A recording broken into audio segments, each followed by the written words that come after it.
जी व्रत तुम्ही स्वीकारता, जी जबाबदारी तुम्ही स्वीकारता, ती जबाबदारी पेलण्याची एकतर तुमची क्षमता असावी किंवा तुमच्या क्षमतेइतकी कमीत कमी तुमची मनाची तयारी तरी असावी.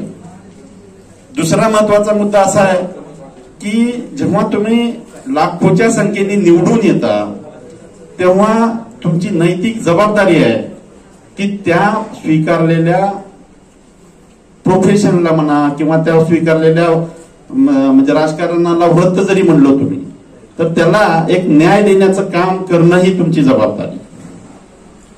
तुम्ही एवढ्या जनतेनं तुम्हाला आशीर्वाद दिले, एवढी जनता तुमच्या पाठीशी उभी राहिली, जवळपास 2,80,000 मतांनी निवडून आलेला हा उमेदवार आहे आणि इतक्या प्रचंड प्रमाणात जनतेनं आशीर्वाद दिलेले असताना सुद्धा तुम्ही मागच्या 5 वर्षात एकाही व्यक्तीला भेटत नाही, एकाही मतदारसंघातल्या एरियाला भेट देत नाही, एकाही प्रकारचं प्रश्न मांडत नाही.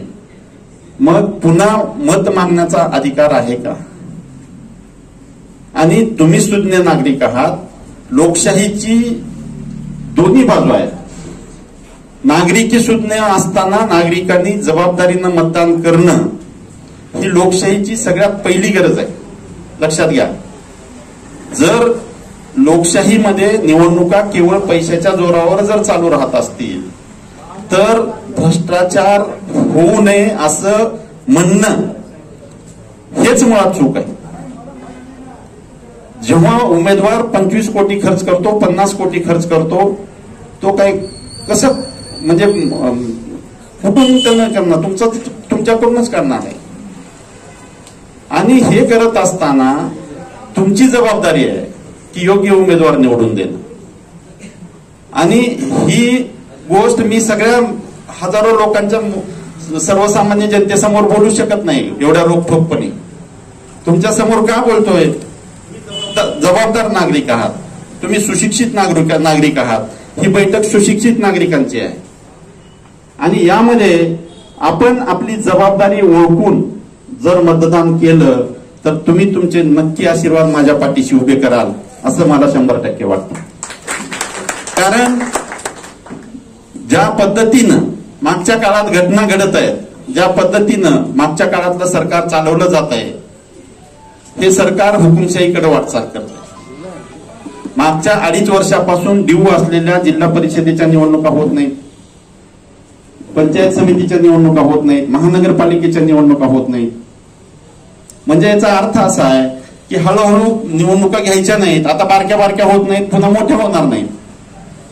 पुढची लोकसभा होईल का नाही याची शंका आहे, विधानसभा येणारी होणार की नाही याची शंका आहे. जेव्हा अशा पद्धतीची सरकार येतील तेव्हा संविधानाला धक्का लावण्याची भाषा जेव्हा राजरोसपणे हे नेते करतायत तेव्हा नक्की लक्षात घ्या, येत्या काळात अशी रचना केली जाईल की पुढच्या 10 वर्षासाठी इलेक्शनच घ्यायचं नाही याचे अधिकार पंतप्रधानाला दिले गेलेले आहेत. झालं तुमचं आमचं काय? अशी रचना आपल्या देशामध्ये होऊ घातलेली असताना त्याला विरोध करायचा नाही, ही सुज्ञपणाचं लक्षण आहे का? याचा विचार तुम्ही करा. मी तुम्हाला एकच शब्द सांगतो की या पुढच्या काळामध्ये तुम्ही जर मला आशीर्वाद दिले तर नक्की मी तुमच्या सेवेमध्ये 24/7 उपलब्ध राहील. ज्या पद्धतीनं मागच्या 26 वर्षापासून मी राहतोय, मी तुमच्या गल्लीतच राहतोय, लांब राहत नाही. तुम्ही ह्या प्रभागाच्या जवळ राहत, माझ्या गल्लीच्या बाजूच्याच गल्लीत राहता सगळेजण, हा प्रभाग म्हणजे. आणि तुम्ही 26 वर्षापासून बघताय सर्वजण की ज्या पद्धतीनं आजपर्यंत सेवा मी देत आलो तशीच या पुढच्या काळामध्ये मी नक्की देण्याचा प्रामाणिक प्रयत्न करेन. तुम्हा सर्वांना माहिती आहे की लातूरची काँग्रेस ज्या पद्धतीनं आजपर्यंत एक कल्चर डेव्हलप करून काम करत आलेली आहे, सर्वसामान्याला याच्यात त्रास नाही, जाती व्यवस्थेमध्ये कुणाला जातीभेद नाही, होत असलेल्या सुरळीत चाललेल्या सगळ्या कामांना न्याय देण्याचं एक प्रामाणिक प्रयत्न करत आलेले आहेत. नेत्यांनी एक राजकारणामध्ये सुद्धा सोशल कल्चर डेव्हलप केलेलं आहे. त्या कल्चरला धरून 90% समाजकारण, 10% राजकारण अशीच व्यवस्था आपण वर्षानुवर्ष बघत आलेलो आहे, ती आपल्याला मेंटेन करायची आहे. प्रश्न भरपूर आहेत, महिलांचे आहेत, सुशिक्षित बेरोजगारांचे आहेत, शेतकऱ्यांचे आहेत, रेल्वेचं जाळं आपल्याला वाढवायचं आहे, विमानसेवा चालू करायची आहे, पोस्टाचं जाळं मजबूत करायचं आहे, ग्रामीण सडक योजना मजबूत करायची आहे. ह्या सगळ्या प्रश्नावर आपल्याला लढायचं आहे. विद्यार्थ्यांचे प्रश्न आहेत. आज लातूर विद्यार्थ्यांचं हब म्हणून, शिक्षणाचं हब म्हणून ओळखलं जातं. एखादं केंद्रीय विद्यापीठासारखी गोष्ट, केंद्रीय इन्स्टिट्यूट सारखी गोष्ट आपणाला जर इथं डेव्हलप करता आली, आणता आली, तर त्याचा मनस्वी आनंद वाटणार आहे. ह्या सगळ्या गोष्टी करायच्या, पण हे करण्यासाठी तुमचं पाठबळ आवश्यक आहे आणि हे देण्याचं काम प्रामाणिकपणे विचार करून तुम्ही द्या, अशी मला अपेक्षा आहे. येत्या 7 तारखेला आताच्या पंजाच्या समोरचं बटन दाबून तुम्ही तुमचे आशीर्वाद आमच्या पाठीशी उभे करावेत, एवढीच कळकळीची विनंती या निमित्तानं करतो. आणि राजमांजे साहेबांनी ही बैठक आयोजित करून तुमची आमची भेट घडवून आणली त्याबद्दल त्यांचे आणि तुम्हा सर्वांचे आभार व्यक्त करतो आणि थांबतो. जय हिंद, जय महाराष्ट्र. भुवेच्या नगरपालिकेमध्ये कुठला जरी निधी आला तर त्याच्यावर पहिला अधिकार प्रभाग क्रमांक 10चा असतो. म्हणून मी माझं आझाद चौकातलं घर सोडलं आणि विशालनगर मध्ये येऊन राहायला लागलो. इथं प्रथमेश अपार्टमेंटला मागचे 10 वर्ष झालं मी राहतो. म्हणजे सांगण्यामागचा हेतू असा आहे की आपल्या प्रभागाचा जसा नगरसेवक ऍक्टिव्ह आहे तसं आपल्याला आता आपल्या लोकसभेचा जो उमेदवार आहे, जो खासदार आहे, तो तशाच पद्धतीचा ऍक्टिव्ह पाहिजे. म्हणून माननीय अमित विलासराव देशमुख साहेबांनी डॉक्टर साहेबांना विनंती केली आणि या सगळ्या प्रक्रियेमध्ये त्यांना सहभागी व्हायला सांगितलं. ज्या दिवशी डॉक्टर साहेबांचं नाव प्रत्यक्षामध्ये जाहीर झालं त्याच्या दुसऱ्याच दिवशी मला आणि किरण ऍडव्होकेट, आपले शहराध्यक्ष किरण साहेब आणि पांडुरंग कोळगे म्हणून जे एकमतला इथं राहतात पलीकडच्या मुळात, आम्हा तिघांना पहिल्यांदा साहेबांच्या घरी पाठवलं आणि आम्हाला असं सांगण्यात आलं की साहेबांचं जसं राहणं आहे त्यांना तसंच राहू द्या, त्यांचे कपडे बदलू नका, त्यांना स्टारचे कपडे घालू नका. म्हणजे डॉक्टर साहेबांची जी जनमानसातली जी ओळख आहे ती तशीच कायम असावी. आणि राजकारण म्हणलं की एक जो ढोंगीपणा येतो त्याच्यापासून डॉक्टर साहेबांनी थोडंसं लांब असावं, ही प्रामाणिक संकल्पना माननीय अमित विलासराव देशमुख साहेबांच्या डोक्यामध्ये होती. म्हणून त्यांनी डॉक्टर साहेबांना विनंती केली की तुम्ही जसं दैनंदिन जीवनामध्ये राहता तसंच तुम्ही राहा, तुमच्या वागण्या बोलण्यामध्ये, वस्त्रामध्ये कसल्याही प्रकारचा बदल करू नये. तर अशा पद्धतीनं या सगळ्या भूमिका घेऊन आता वेळ खूप झालेला आहे, उमेदवारांना पुढच्या कार्यक्रमाला जायचंय, त्याच्यामुळे मी फार काही बोलत नाही. पण मी एवढीच विनंती करतो की आपल्या लातूरच्या लोकसभेची एक परंपरा आहे, ह्याच्यामध्ये आजपर्यंत उच्च शिक्षित लोकच या लातूरच्या लोकसभेचे प्रतिनिधी झालेले आहेत. माननीय शिवराज पाटील चाकूरकर साहेब असतील किंवा केंद्रामध्ये विलासराव देशमुख खासदार म्हणून गेले, ते सुद्धा लॉ झालेले होते. आणि मधल्या काळामध्ये थोडीशी गडबड झाली. मी आता कुणावर आरोप प्रत्यारोप नाही करणार, झाली गडबड, पण आता परत त्याच परंपरेचे पाईक आपल्याला करायचंय. उच्च शिक्षित डॉक्टर साहेब या त्या सभागृहात आपल्याला पाठवायचंय, एवढीच मी विनंती करतो.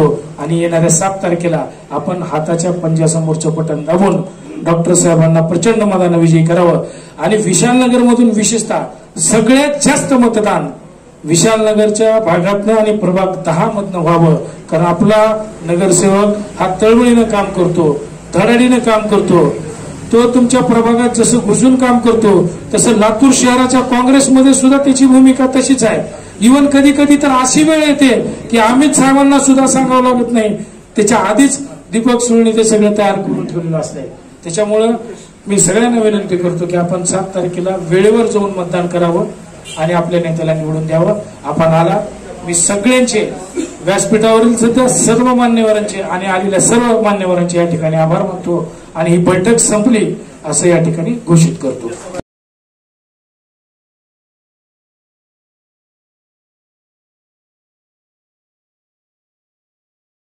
हा असतो आर्थिक विकास, उघडा डोळे बघा नीट, हे ते सांगणार आहे. काय असतो एक मानसिक विकास? तो असा असतो, कारण मानसिकरित्या सुद्धा सर रुग्णांना कशा हाताळतात, एक डॉक्टर, एक संयम, एक पेशंट जरी समोरचा असला पण खरा पेशंट हा डॉक्टरांकडे असतो.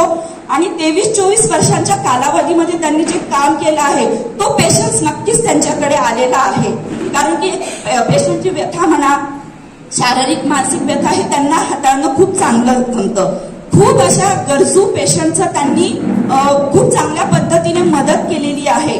त्याच्यामुळे एक म्हणजे विनंती आणि एक आग्रहाची अशी विनंती मी तुम्हाला सगळ्यांना करते की तुम्ही नक्की पहिले प्रचंड मताने त्यांना विजयी करा आणि वोट द्या. 24/7 प्रत्येक डॉक्टर हा अवेलेबल असतोच. 24 तास प्रत्येक डॉक्टर अवेलेबल असतो. सर खासदार झाल्यानंतर दिवसातले 36 तास तुमच्यासाठी अवेलेबल असतील. आता तुम्ही म्हणाल 36 तास कसे, 24 तास असतात. तर आम्ही सरांचे काबाड कष्ट पाहिलेले आहे. ते 36 तासाचा एक दिवस करतील तुमच्या कामासाठी आणि तेवढं काम त्या 36 तासाच्या एक दिवसात कमी करतील. पण काम नाही करणार असं काही होणार नाही. त्याच्यामुळे तुमचा भरभरून असा प्रतिसाद पाहिजे आहे आणि नक्कीच तुमच्या एक आशीर्वाद त्यांच्या मागे राहतील तुमच्या वोटने. आणि नक्की 7 मे मंगळवार सकाळी 7 वाजेपासून 6 वाजेपर्यंत वोटिंग चालू राहणार आहे. तर तुम्ही नक्की वोट करा आणि सरांना प्रचंड मताने विजयी करा. आणि आपला डॉक्टर हे सगळ्यांना माहीतच आहे की सध्याचं फॅक्टर आहे ते काळगे डॉक्टर. तर वोट करा.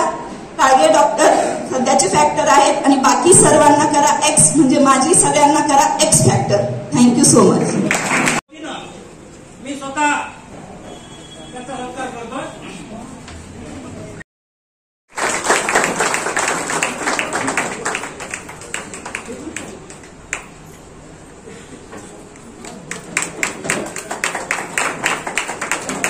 सर थोडं सर इकडं मागं सर.